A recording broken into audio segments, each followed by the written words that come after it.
mytechvalley.com में आपका स्वागत है जी। तो हम अपनी सी प्रोग्रामिंग सीरीज़ में 7th लेक्चर पर आ गए हैं। तो 7th लेक्चर में देखते हैं जी क्या है, फंक्शंस इन सी लैंग्वेज। इसमें हम एग्जांपल देखेंगे प्रिंटफ के थ्रू। देखिए, फंक्शन का जो कॉन्सेप्ट है वो डेनिस रिची ने जब सी में डाला तो उनका जो ऑब्जेक्टिव था बेसिकली उनको यूनिक्स ऑपरेटिंग सिस्टम डिज़ाइन करना था। तो यूनिक्स ऑपरेटिंग सिस्टम एक बहुत बड़ा ऑपरेटिंग सिस्टम है। अब इतना बड़ा ऑपरेटिंग सिस्टम डिज़ाइन करने के लिए उन्होंने कुछ इंजीनियरिंग के कॉन्सेप्ट लिए, बनाए और उनको इम्प्लीमेंट किया। किस तरह से? जैसे highly cohesive and low coupling.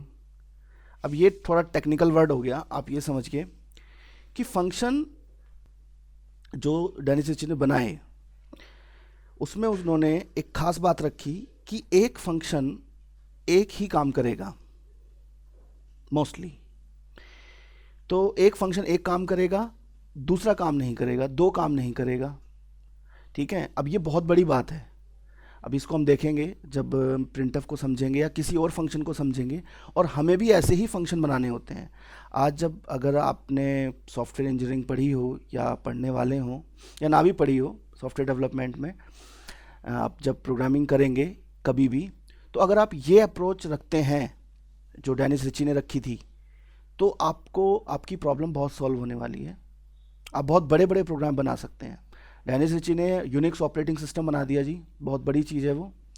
Turing award मिला था। तो अब ट्यूरिंग अवार्ड कंप्यूटर साइंस में दिया जाने वाला नोबेल प्राइज़ है। ठीक है, तो कंप्यूटर साइंस में नोबेल प्राइज़ नहीं मिलता, वो इसीलिए क्योंकि वहाँ ट्यूरिंग अवार्ड मिलता है। अच्छा, तो फंक्शंस पर आते हैं, आगे चलते हैं, थोड़ा समझते हैं चीज़ों को। अच्छा, ये क्या है? ये मैंने इस हफ्ते में अपने बेटे को एक खिलौना दिलाया था। कुछ ये कंपोनेंट्स हैं, ऐसे ही डाल दिया जी मज़े के लिए। नहीं, ये टाइम वेस्ट करने के लिए नहीं डाला जी, ये हमारे टॉपिक से रिलेवेंट है। अच्छा, 2 दिलाए थे मैंने इस हफ्ते और दोनों ही हमारे टॉपिक में काम आएंगे। एक और इमेज है अभी। तो ये क्या है जी? तो यहाँ पर देखिए, इसमें जो है ना काफ़ी सारे कंपोनेंट्स हैं, लेकिन 4 तरीके के कंपोनेंट्स हैं, मैंने बाहर निकाल के रखा है। एक ये व्हील है, एक ये है, एक ये है, एक ये शेप है। तो 4 शेप हैं जी। और देखिए, इस तरह से डिज़ाइन किया गया है इन चारों को कि इसको मैं इसके साथ भी इंटीग्रेट कर सकता हूँ अलग अलग तरीके से। ठीक है, इसको यहाँ पर भी मैं अलग अलग तरीके से लगा सकता हूँ, इसको भी लगा सकता हूँ। और देखिए, ये व्हील में भी यहाँ पर एक होल है और इधर भी एक होल है, 3 तरफ है, इधर भी है, इधर भी है, इधर भी है, और एक ये है, और सेम ऐसे पीछे की तरफ भी है। ये देखिए, इसमें आप देख सकते हैं। ठीक है, तो क्या है जी? ये फंक्शन है। डेनिस रिची ने यही अप्रोच रखी है फंक्शन को डिज़ाइन करने की। ठीक है, और यही अप्रोच जब आप C++ पढ़ेंगे, ऑब्जेक्ट ओरिएंटेड प्रोग्रामिंग में देखेंगे, तो मैं कुछ कॉन्सेप्ट बताऊंगा आपको। वो कॉन्सेप्ट भी बहुत, देखिए कॉन्सेप्ट जो होते हैं ना वो बहुत छोटे होते हैं, लेकिन उनकी जो डेप्थ होती है वो बहुत बड़ी होती है, उनका जो इम्पैक्ट होता है वो बहुत बड़ा होता है। और ये छोटे कॉन्सेप्ट बहुत बड़े बड़े साइंटिस्ट लोग सोच के जाते हैं। ठीक है, बहुत छोटी छोटी बातें होती हैं ये, लेकिन बहुत काम आती हैं। बाकी लोग, हम तो इनको फिर यूज़ करते हैं। ठीक है, इंजीनियर्स इसको इम्प्लीमेंट करते हैं, लेकिन इसको बना पाना, सोच पाना बहुत बड़ी चीज़ है। ठीक है, तो न्यूटन के सिर पे सेब गिरा था, तो बहुत छोटी बात थी, लेकिन क्या हो गया आप देखते हैं, सब जानते हैं फिजिक्स हम कहाँ से कहाँ तक ले आए हैं।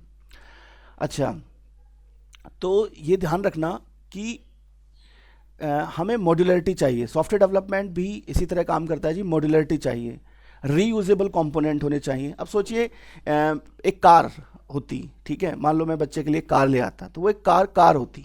ठीक है, अब उस कार को आप साइकिल नहीं बना सकते, उसको शिप नहीं बना सकते, उसको आप जो है ना ABCD नहीं बना सकते उससे। लेकिन ये क्या है? ये सब रीयूजेबल कंपोनेंट्स हैं। तो रीयूजेबल कंपोनेंट से आप जो चाहे वो बना सकते हैं जी। 40 30 40 बोलता है ये जो मैं लाया था इसका खिलौना टॉय, इसमें इसके जो बोर्ड पे लिखा हुआ था कि भाई 30-40 बना सकते हैं। वैसे इससे बहुत बन सकते हैं, बहुत कुछ हो सकता है। हम देसी आदमी जी, देसी आइटम हमने इससे बहुत बनाए। ठीक है, तो खेल रहा था मैं, तो काफ़ी सारी चीज़ें बनी इससे। ठीक है, अच्छा आगे चलते हैं। तो ये आप ध्यान रखेंगे कि रीयूजेबिलिटी हमें रखनी है। जो फंक्शंस हम पढ़ने जा रहे हैं और आप भी जो बनाएंगे, देखिए पहले आप सी में जो फंक्शन दिए गए हैं उसको समझ लीजिए थोड़ा सा, उसके बाद जो आप फंक्शन बनाएंगे उसमें भी आप फिर वही फिलॉसफी रखें तो अच्छा होगा, प्रोग्रामिंग आप अच्छे से सीख पाएंगे।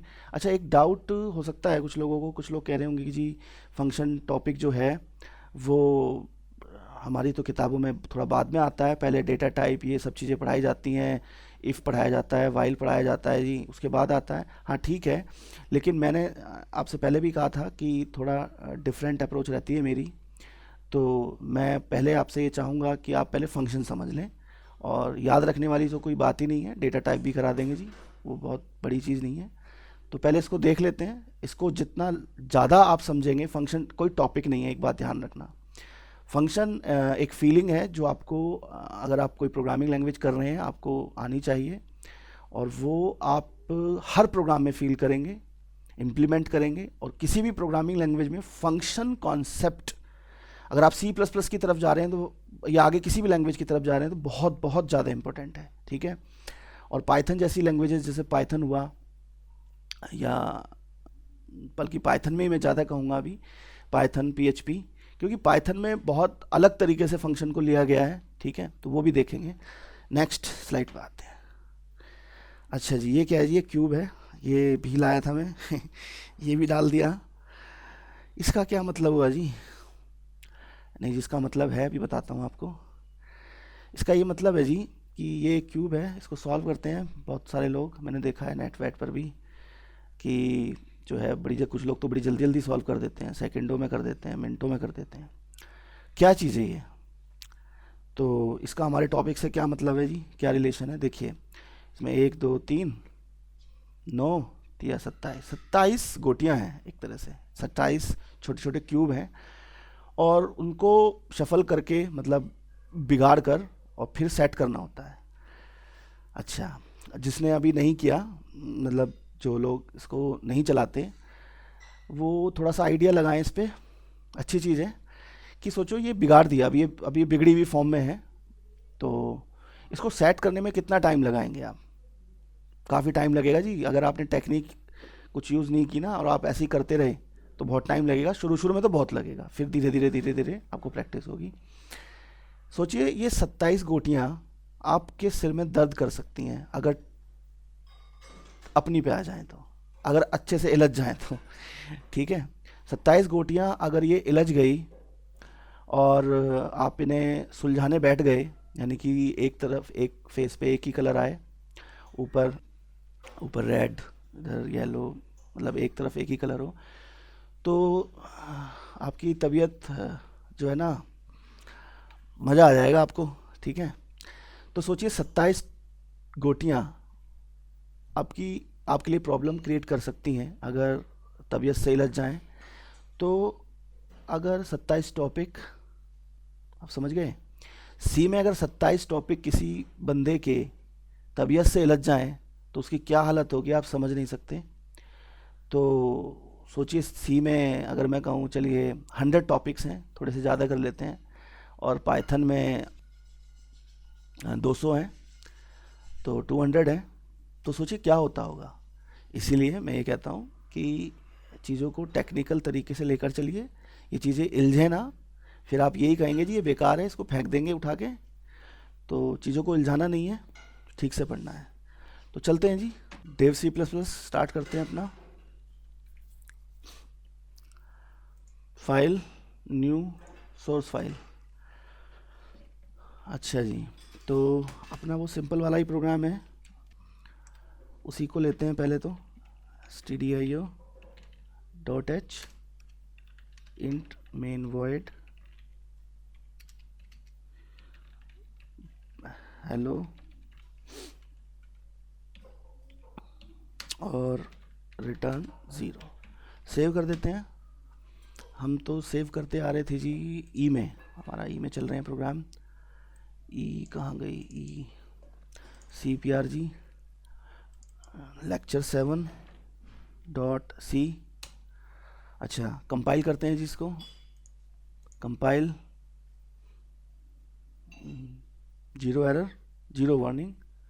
अच्छा एग्जीक्यूट करते हैं, एग्जीक्यूट भी हो रहा है, ठीक है। यहाँ तक हम मतलब हमें ये पता है प्रोग्राम है। अब देखिए ये है फंक्शन, printf फंक्शन, जो किस काम आता है जी, इसका एक काम है, इसका काम है स्क्रीन पर, अभी मैं स्क्रीन वर्ड यूज़ कर रहा हूँ, बाद में जाकर एक बताऊँगा आपको कि एक stdout नाम की कोई चीज़ होती है, वो होता है, तो उस पर प्रिंट करता है। चलिए अभी ये जब हम इसमें जो कुछ लिखते हैं अभी बिल्कुल सिंपल, बिल्कुल सिंपलेस्ट, ये स्क्रीन पे प्रिंट करता है।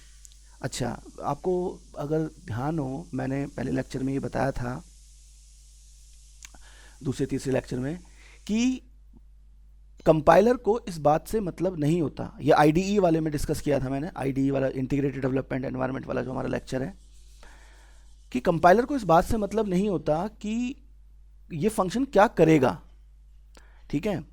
जो कंपाइलर कंपोनेंट है, प्री प्रोसेसर के नेक्स्ट कंपोनेंट जो है हमारा कंपाइलर, अगर आपने वो लेक्चर नहीं देखा है तो प्लीज़ उसको जाकर देख लीजिए, क्योंकि ये आगे की कहानी समझ में नहीं आएगी। अच्छा एक चीज़ और, मैं एक चीज़ बताता चलूँ कि कुछ लोग क्या करते हैं कि वो लेक्चर्स को टॉपिक के हिसाब से क्लिक करते हैं, जैसे मान लीजिए डेटा टाइप्स, तो वो सोचेंगे हम डेटा टाइप पर जाकर सीधा पढ़ लेते हैं तो डेटा टाइप हमें समझ में आ जाएगी। देखिए मेरे लेक्चर में आप कंटिन्यूशन आपको चाहिए, आगे आने वाला लेक्चर पिछले लेक्चर पे डिपेंडेंट है, और टॉपिक जो है ना थोड़े ब्लर हैं, मतलब एक टॉपिक एक लेक्चर में कुछ कंप्लीट होगा, दूसरे लेक्चर में कुछ कंप्लीट होगा, तो सीक्वेंसिंग जो है वो लेक्चर्स के हिसाब से है। अगर आप ये, मैंने आपसे कहा था कि मेरे स्टाइल में मैं चीज़ों को याद नहीं करवाता हूँ, समझा कर चलता हूँ, तो आपको कुछ याद नहीं करना पड़ेगा, सीक्वेंस से चलिए, तो बीच बीच में से चलेंगे तो आपको वो लेक्चर समझ में नहीं आएगा, क्योंकि डिपेंडेंसी है पिछले लेक्चर पर।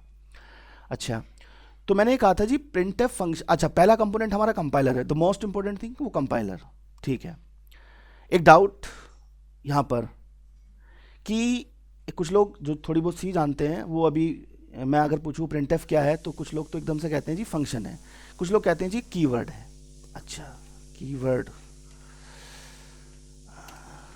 मुझे दिक्कत जो है ना सबसे ज़्यादा कन्फ्यूजन से होती है जी, बताइए अगर मैं ये लिखूं, अभी ये उन लोगों के लिए है जो printf के बारे में कुछ गलत फहमियाँ रखते हैं, हालांकि कुछ तो मैंने पिछले लेक्चर में दूर की, कुछ यहाँ करते हैं।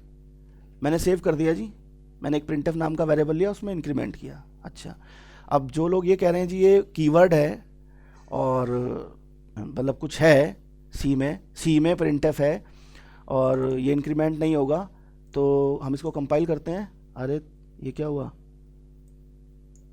एरर भी 0 वार्निंग भी 0, इसका मतलब कंपाइलर, देखिए मैंने कंपाइल किया है तो कंपाइलर तक ये इन्फॉर्मेशन गई। हालांकि ये रन भी अगर मैं कर दूं, हालांकि मैं इसमें कुछ प्रिंट नहीं कराया है, मैं इसको रन भी कर दूं तो कुछ नहीं आया, लेकिन ये रन भी हुआ, लिंकर तक भी कोई दिक्कत नहीं गई। अरे वाह, अब अगर आपने वो लेक्चर नहीं सुना है इंटीग्रेटेड डेवलपमेंट एनवायरनमेंट वाला, तो बड़ी दिक्कत होने वाली है, क्योंकि अब मैं उसका रेफरेंस दे रहा हूँ। देखिए होता क्या है कि कंपाइलर printf को नहीं जानता। अब समझना, अब चीज़ें समझने की शुरू हो गई हैं। कंपाइलर printf को नहीं जानता कि ये printf नाम की क्या चीज़ है। आपने कहा ये वेरिएबल है, उसने वेरिएबल मान लिया, ठीक है, एक वेरिएबल है इंटीजर टाइप का, ठीक है। इंटीजर टाइप क्या होती है ये सब चीज़ें बाद में सोचेंगे इस बारे में, लेकिन मैंने कंपाइलर से जो कहा कि ये भाई एक वेरिएबल है, तो उसने वेरिएबल मान लिया और वेरिएबल की तरह उसको फिर ट्रीट करने लगा। क्योंकि मैंने आपसे कहा था कंपाइलर को ये मतलब नहीं होता कि माई बेस्ट फ्रेंड के ऐसे में cow is a pet animal आपने लिख दिया, तो क्यों लिख दिया, समझ रहे हैं, मैंने यही एग्जांपल दिया था। तो वो इस बात की टेंशन नहीं रखता है जी, उसको इस बात से मतलब होता है कि आपने जो लिखा वो सही लिखा सिंटैक्टिकली या गलत लिखा, तो ये ध्यान रखें, ठीक है। तो और functions, printf function C compiler में नहीं होता, ठीक है, और जो चीज़ सी कंपाइलर में नहीं होती वो कीवर्ड नहीं होती। तो आगे ध्यान रखना, कीवर्ड सिर्फ वही चीज़ें होंगी जो कंपाइलर के अंदर डिफाइन होंगी, यानी कि कंपाइलर जिनको कुछ समझता है। जैसे मैं अभी तो ये कह सकता हूँ, जैसे रिटर्न है, इंट है, या void है, ये कीवर्ड हैं, ये कीवर्ड हैं, यानी कि कंपाइलर के अंदर इनके लिए स्पेशल मीनिंग डिफाइन है, लेकिन printf कीवर्ड नहीं है। ठीक है जी, तो printf को डिफाइन आप करेंगे, डिक्लेयर आप करेंगे, डिफाइन आप करेंगे, ठीक है, तभी ये एग्जीक्यूटेबल एंटिटी बनेगी। तो बात करते हैं printf की, कि printf का जो सिंटैक्स है वो क्या है। जो लाइब्रेरी में, अब देखिए लाइब्रेरी जो लिंकर से कनेक्ट थी, ठीक है, उसको मैं दिखा देता हूं आपको। तो देखिए यहाँ पर जो है ना, मैंने आपको बताया था ये लाइब्रेरी फाइल्स हैं जो लिंकर से कनेक्टेड हैं, ठीक है। तो printf यहां पर है, printf की जो डेफिनेशन है वो इस जगह पर है। अच्छा, लेकिन मैंने आपसे कहा कि कंपाइलर को डेफिनेशन से मतलब नहीं है भाई, कंपाइलर यहां है, इसका तो डेफिनेशन पे एक्सेस भी नहीं है, इसको printf को सिंटैक्टिकली चेक करना है। तो इसको क्या चाहिए, इसको चाहिए सिंटैक्स। आप ये बता दीजिए इसका डिक्लेरेशन क्या है, इसकी टाइप क्या है, बहुत सिंपल लैंग्वेज में टाइप, उसे हम प्रोटोटाइप कहते हैं। तो देखिए मैं लिखता हूं printf, अभी मैं बहुत सिंपल प्रोटोटाइप लिख रहा हूं, ठीक है, जो ये, तो ये होती है जी जो लाइब्रेरी में printf डिफाइन है, उस printf की प्रोटोटाइप। जो वर्किंग है वो कैसे होती है, कंपाइलर को इससे मतलब है, सिर्फ इस चीज से, ठीक है। मतलब अगर आप कोई फंक्शन लेते हैं, जैसे ये फंक्शन लिया, तो कंपाइलर को, डेफिनेशन तो यहां है, वर्किंग यहां पर है कि ये काम कैसे करेगा, लेकिन जब कोड आपका कंपाइलर तक पहुंचा तो कंपाइलर को सिर्फ printf के लिए ये लाइन सफिशिएंट है, उसे और कुछ नहीं चाहिए। अब देखिए मैं इसको कंपाइल करता हूं, कंपाइल किया, कंपाइल हो गया, और ये लाइन ही हेडर फाइल में लिखी होती है, जिसकी वजह से आप उस हेडर फाइल को इंक्लूड करते हैं, और कोई वजह नहीं है। अभी के लिए इस printf के रेफरेंस में और कोई भी डिपेंडेंसी नहीं है। आप देख लीजिए, आप कंपाइल हुआ और ये रन हो गया, ठीक है, ये रन हो गया। तो हेडर फाइल की प्रोग्राम पर कोई डिपेंडेंसी नहीं होती। अच्छा, मैं ये जो लाइन मैंने यहां लिखी है, इसको मैं यहां पर भी लिख सकता हूं। ये लीजिए, वेरिएबल हमने यहीं डिक्लेयर किया था ना, तो जब वेरिएबल यहां डिक्लेयर किया था तो प्रोटोटाइप भी यहां लिख कर देखते हैं क्या होगा। कंपाइल करते हैं जी, कंपाइल, अरे वाह, कंपाइल हो गया और ये रन भी हो गया, ठीक है। थोड़ा चेंज करके दिखा देता हूँ, आपको लगे कभी सेव किया, सेव जरूर करना है जी, थोड़ा बहुत भी चेंज करें, कुछ भी चेंज करें तो सेव करना है। कंपाइल किया और रन कर दिया, लीजिए जी रन हो गया। अरे वाह, प्रोटोटाइप आपने यहाँ लिखी। अब एक क्वेश्चन आपके दिमाग में आना चाहिए कि ये मैंने ये कहा कि ये लाइन हेडर फाइल में होती है, ठीक है, तो ये लाइन अगर हेडर फाइल में होती है, अगर मैं ये हेडर फाइल stdio.h यहां पर इंक्लूड करूं तो क्या होगा।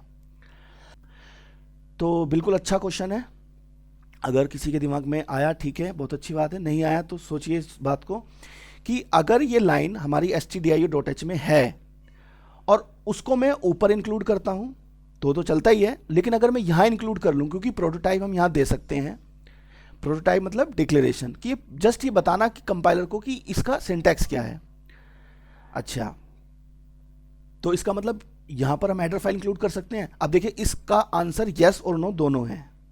देखिए यस कर सकते हैं अगर उस हेडर फाइल में ऐसा कुछ नहीं लिखा है, क्योंकि उस हेडर फाइल में बहुत कुछ और भी लिखा है, ऐसा कुछ नहीं लिखा है जो आप एक फंक्शन के अंदर लिख सकते हैं।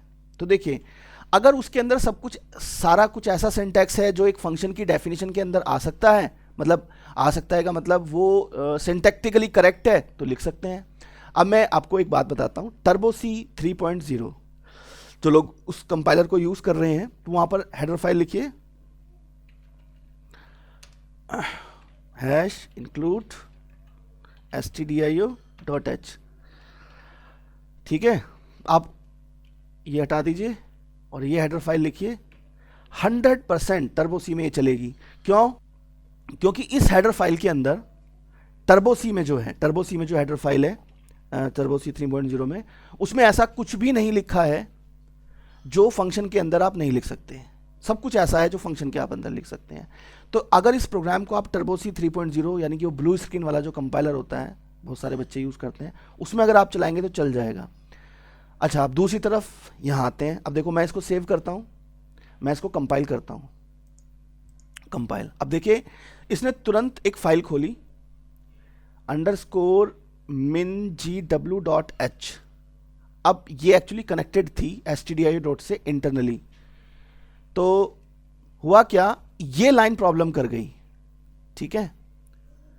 अब ये लाइन प्रॉब्लम कर गई, ये एक्चुअली जब हम विंडोज़ प्रोग्रामिंग करेंगे तब हम इसको देखेंगे कि ये क्या चीज़ है, वहाँ इसको समझेंगे।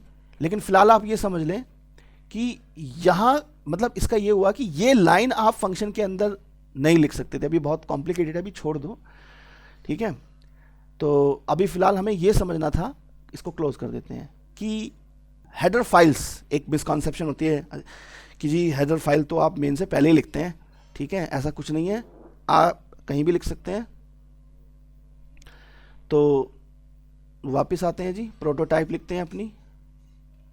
इस पर और एक्सपेरिमेंट बाद में करेंगे, धीरे धीरे समझते हैं। अच्छा, ये प्रोटोटाइप है। तो अब देखिए, अगर आपको किसी फंक्शन को, ये फंक्शन है, मैं इसको सेव करता हूं और अब इसी को कंपाइल कर देता हूं, कंपाइल, ठीक है। तो कंपाइल हो गया, यहां पर कोई प्रॉब्लम नहीं है।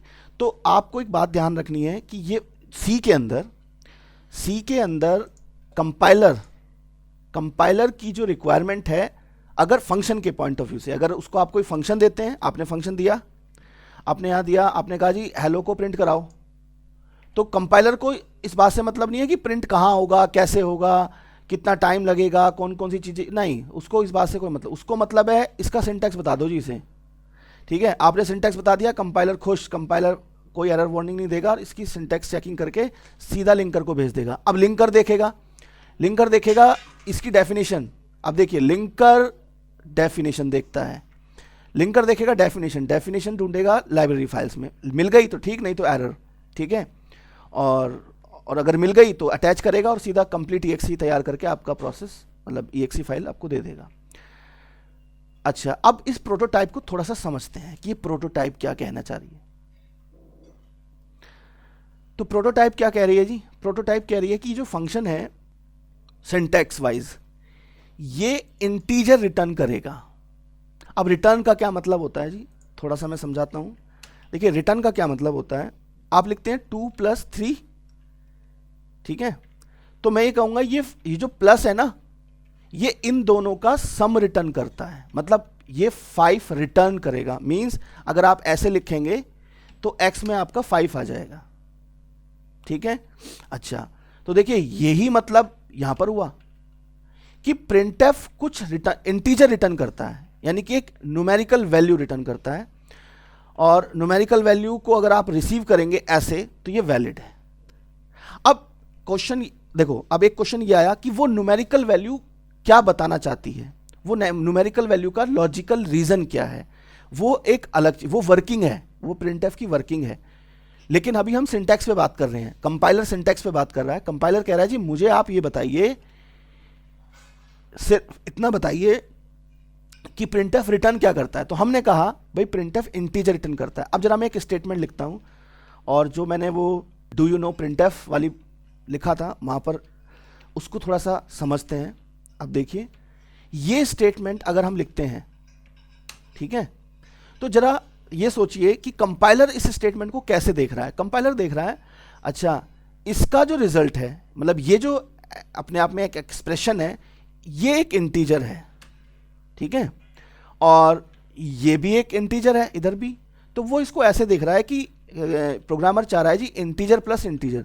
तो कंपाइलर को कोई दिक्कत नहीं है, उसको कोई प्रॉब्लम नहीं है, वो दोनों नंबरों को जोड़ेगा और रिटर्न कर देगा।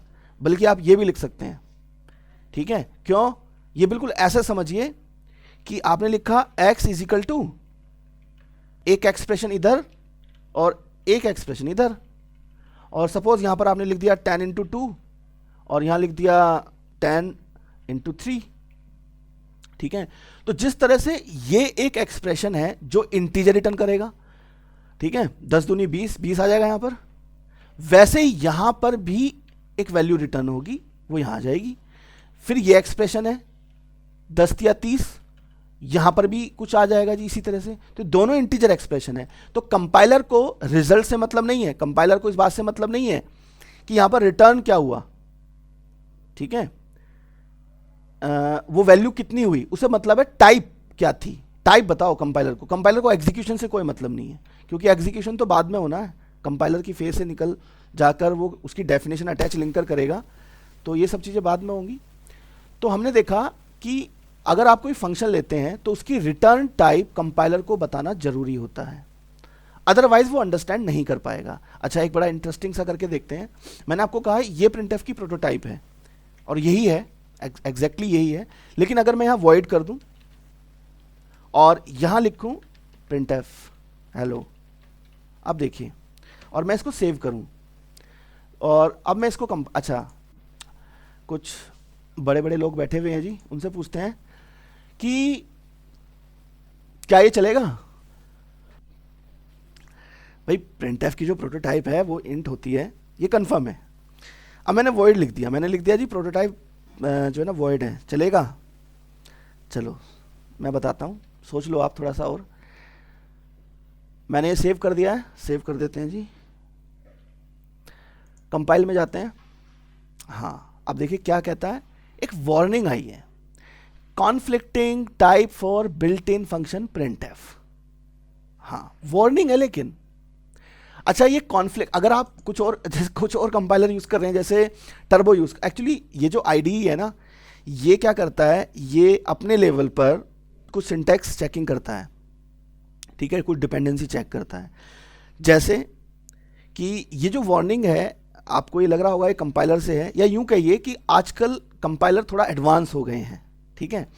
वो क्या करते हैं, वो एक वार्निंग देना चाहते हैं आपको, किस बारे में, कुछ डिपेंडेंसी चेक के बारे में, कि वो कहते हैं जी प्रिंटफ की जो प्रोटोटाइप है वो ये नहीं हुआ करती थी, ठीक है, क्योंकि लाइब्रेरी में तो कुछ और है और आप कुछ और दे रहे हैं। एक्चुअली ये अलग से सेट की जाती है। ये सब चीज़ें जब आप थोड़ा प्रोग्रामिंग इस आईडी में हम काफ़ी आगे चले जाएंगे, तब आपको मैं ये सब चीज़ें बताऊंगा इंटरनली कि ये कैसे होता है, ठीक है। लेकिन अगर आप अभी बिल्कुल कोर में है, तो आप इस चीज़ को बिल्कुल ये मत मान के चलना कि ये कंपाइलर की वार्निंग है। कंपाइलर को नहीं पता है कि इसका बिल्ट इन में क्या है, कुछ भी नहीं है। अच्छा चलो, वार्निंग भी है तो देखिए, रन, ये प्रोग्राम रन करेगा। मेरा कहने का मतलब यहाँ पर आपको ये समझाना है कि फंक्शन सी में नहीं होते, कंपाइलर में नहीं होते।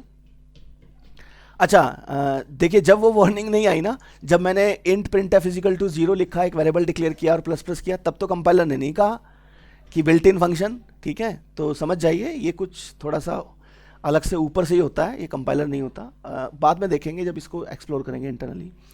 तो printf फंक्शन और प्रोटोटाइप आप देंगे। प्रोटोटाइप क्या होती है, ये तो मैंने लिख दिया ऐसे ही। वॉइड का मतलब होता है नथिंग, कि ये फंक्शन कुछ रिटर्न नहीं करेगा, लेकिन मेरा फंक्शन तो रिटर्न करता है जी, मैंने ये ठीक वाली लिखी है। तो अब आप इस चीज़ का इंपैक्ट समझे कि printf एक इंटीजर रिटर्न करता है, ये चीज़ क्लियर हो गई। अब ये जो रिटर्न वैल्यू होती है, ये वैल्यू प्रिंटिंग तो करता ही है। ये देखिए, प्रिंटिंग इसका विजिबल इफेक्ट है जो स्क्रीन पे विजुलाइज होगा आपको, और रिटर्न वैल्यू इसका एक्नॉलेजमेंट है। और वर्किंग में बताता हूं कि printf जितने करेक्टर स्क्रीन पे प्रिंट करता है, उतना नंबर ये रिटर्न करता है एक्नॉलेजमेंट की तरह से, कि मैंने इतने करेक्टरों को स्क्रीन पे डिस्प्ले करा दिया, ठीक है। अब आप ये देखना चाहेंगे, चलो जी दिखाते हैं। ये आपने हेलो लिखा, x is equal to printf, तो बताइए कितना स्क्रीन पे क्या प्रिंट होगा, हेलो, जो मैं कह रहा हूं उसके अकॉर्डिंग हेलो प्रिंट होगा, और रिटर्न क्या होगा 5, और x में 5 आ जाएगा, ठीक है। अब ये आपको मुझे प्रूफ करके दिखाना है। चलिए, तो एक वेरिएबल लेते हैं, हम ऐसे लेते हैं, इंटीजर रिटर्न करता है तो इंटीजर टाइप का वेरिएबल। इंटीजर टाइप क्या होती है, आप साइज कितना होता है, कैसे ये काम करती है, बहुत कुछ है, अभी छोड़ दो। अभी तो हम सिर्फ प्रिंटफ पे अपना फोकस रखते हैं, हम सिर्फ यूज लेते हैं। अभी फिलहाल इस एग्जांपल में यूज ले लेते हैं। अब मैं प्रिंटफ में वैल्यू को प्रिंट करा लेता हूं जी, ऐसे कराते हैं। अच्छा, फॉर्मेट स्पेसिफायर, इसको देखते के साथ ही जिन्होंने सी पढ़ रखी है उनको एकदम से ये फॉर्मेट स्पेसिफायर होता है जी सी में। चलो कन्फ्यूजन बहुत होती है, पर यहाँ मान लेता हूँ आपकी बात कि ये यहाँ पर फॉर्मेट स्पेसिफायर है, यहाँ पर ये बात आगे एक्सप्लेन करूँगा मैंने ये इसको एम्फेसाइज क्यों किया है यहाँ पर, ठीक है। अच्छा, तो मैंने अभी फ़िलहाल अभी मैं सिर्फ एक्स को प्रिंट कराता हूँ अपने, ठीक है। अब देखिए कंपाइल किया, ठीक है, एरर वार्निंग 0, रन किया। अब देखिए हेलो और 5, अब देखिए 5, देखिए ये जो प्रिंटफ था ये वाला, ये अपना काम तो करेगा ना, विजिबिलिटी वाला काम तो करेगा। ये प्रिंटफ यहां पर हेलो प्रिंट करके गया और कोडिंग में उसने 5 रिटर्न कर दिया, एक्स में 5 आ गया। अब ये वाला प्रिंटफ 5 प्रिंट कर देगा, यहां पर एक्स की वैल्यू प्रिंट हो जाएगी। ये कैसे हो रही है, ये वर्किंग है, अभी एक्सप्लेन करेंगे, पर मुझे आपको मैं आपको सिर्फ अभी ये बात ध्यान रखना, मैं अभी सिर्फ आपको प्रिंटफ की रिटर्न कॉन्सेप्ट समझा रहा हूं, अभी अंदर का कॉन्सेप्ट नहीं समझाया है। अंदर का कॉन्सेप्ट काफ़ी अलग है, आप देख रहे होंगे ये, ठीक है, तो वो समझेंगे धीरे धीरे। फिलहाल आप ये समझिए कि अभी जस्ट हमने यूज़ कर लिया कि एक वैल्यू है न्यूमेरिकल, उसको प्रिंट करना, तो 5 कन्फर्म हो गया जी। चलो एक एक्सपेरिमेंट और कर लेते हैं और फिर आगे चलेंगे। प्रिंटफ सर, ठीक है। अब देखिए अब बहुत सिंपल है, हेलो सर 5 और 3 8, तो एक्स में 8 जाना चाहिए, 8 प्रिंट हो जाना चाहिए, ठीक है। कंपाइल और रन, देखो हेलो प्रिंट हुआ पहले। चलो इससे आपको ये भी पता लग रहा है प्लस कैसे काम करता है। देखिए प्लस ने पहले इधर भेजा, हेलो प्रिंट हुआ, फिर इधर भेजा, सर प्रिंट हुआ और 8 रिटर्न, 5 और 3 8, 8 एक्स में 8 आ गया, हमने यहाँ पर 8 प्रिंट कर दिया, ठीक है। अब एक सवाल है जी लास्ट, इसको ख़त्म करते हैं लेक्चर को। अब एक क्वेश्चन यहाँ पर ऐड करते हैं कि प्रिंटफ से डेनिस रिची ने रिटर्न क्यों कराया। देखिए इसका थोड़ा सा एग्जांपल देता हूँ मैं। आप जो है रजिस्ट्री भेजते हैं और या कहीं पे फॉर्म वगैरह भरते हैं, तो एक कॉन्सेप्ट होता है जी, आजकल तो सबको खैर ऑनलाइन हो गया। ऑनलाइन में भी आप जब कोई फॉर्म भरते हैं तो आपके पास एक मेल आ जाती है जनरली, एक्नॉलेजमेंट मेल, कि आपका जी फॉर्म सबमिट हो गया है या उसमें कुछ एरर हो गई है, दोनों बात बता देता है आपको। तो जो है हमारा जो प्रिंटफ है, डेनिस रिची ने जो प्रिंटफ को डिज़ाइन किया, फंक्शनों को डिज़ाइन किया, वो उसको एक्नॉलेजमेंट को कंसीडर करते हुए कि भाई प्रिंट, देखिए आपको तो बड़ा इजी लग रहा है कि आपने लिखा और छप गया, ठीक है, ऐसा नहीं होता है जी। अंदर बहुत कुछ होता है, बहुत सारे कंपोनेंट, ऑपरेटिंग सिस्टम भी काम कर रहा होता है, बहुत सारे कंपोनेंट से गुजर के वो डाटा स्क्रीन तक पहुंचता है, ठीक है। एक भी कंपोनेंट अगर मिसप्लेस हो गया या कुछ गड़बड़ हो गई या कोई पुर्जा खराब हो गया अंदर का, तो वो हेलो स्क्रीन तक नहीं आएगा। तो प्रिंटफ इस बात की टेक केयर रखता है कि अगर वो हेलो ठीक ठाक प्रिंट हो गया तो ही वो 5 रिटर्न करेगा, ठीक है, अदरवाइज नहीं करेगा। तो प्रोग्रामर को कैसे पता लगे जी, कोडिंग में अगर जो जिस बंदे ने कोड लिख रखा है वो कुछ बहुत इंपॉर्टेंट इंफॉर्मेशन स्क्रीन पे प्रिंट कराने के लिए भेज दी और वो वहां छपी नहीं, तो ये बात पता लग जानी चाहिए ना कोडिंग को। तो कोडिंग में उसी हिसाब से फिर हम चेंज करें कि भाई ये चेक करें या फिर प्रोसेस को टर्मिनेट करें या स्क्रीन पर ये दिखाएं किसी और तरीके से या किसी और तरीके से भेजें कि भाई यूज़र को पता लगे कि कुछ गड़बड़ है अंदर।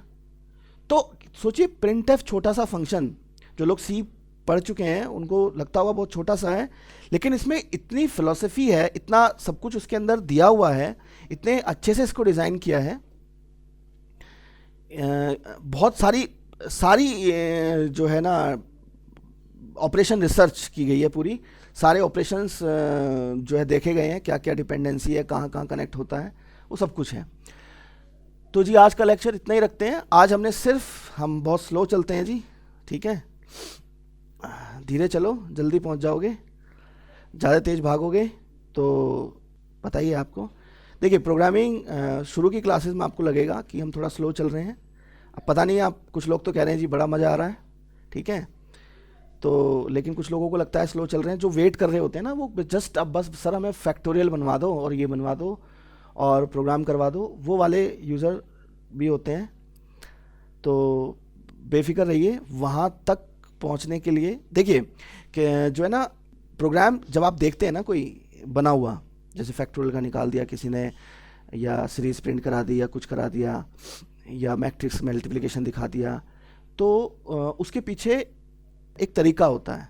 वो क्यूब वाला एग्जांपल पे आता हूँ मैं। क्यूब को अगर आप ऐसे सॉल्व करने बैठ गए ना, तो बताइए आपको कितना टाइम लगेगा। लेकिन अगर मैं आपको कुछ टेक्निक्स बताऊं कि क्यूब को सॉल्व करने की, बहुत लोग जानते हैं, तो क्यूब को सॉल्व करने की टेक्निक्स होती हैं, तो आप कॉम्प्लिकेटेड से कॉम्प्लिकेटेड उलझन क्यूब की बहुत इजीली सॉल्व कर सकते हैं एक पैटर्न में, एक तरीके से। तो वैसे ही प्रोग्रामिंग भी होती है। प्रोग्रामिंग में अगर आप एक पैटर्न पे चलते हैं तो बहुत कॉम्प्लिकेटेड प्रॉब्लम भी आप बहुत इजीली सॉल्व कर सकते हैं। ठीक है, जो सुनने में ऐसा लगेगा कि आप सॉल्व नहीं कर पाएंगे, वो भी सॉल्व कर देंगे, और ये हम देखेंगे। हम इसमें आप यकीन मानिए कि इस सी के इस सीरीज़ में हम 2-3 हज़ार लाइनों के कोड भी लिखेंगे। हाँ, 2-3 हज़ार तक भी पहुंच सकता है जी कोड का लेंथ। ठीक है, लिंक लिस्ट में पहुंच जाता है।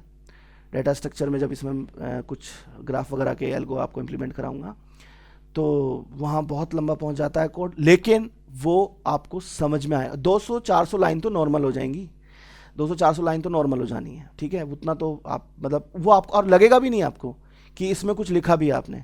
तो वो लेवल मैं ले जाना चाह रहा हूँ। ठीक है जी, ओके, बाय, नेक्स्ट लेक्चर में मिलते हैं।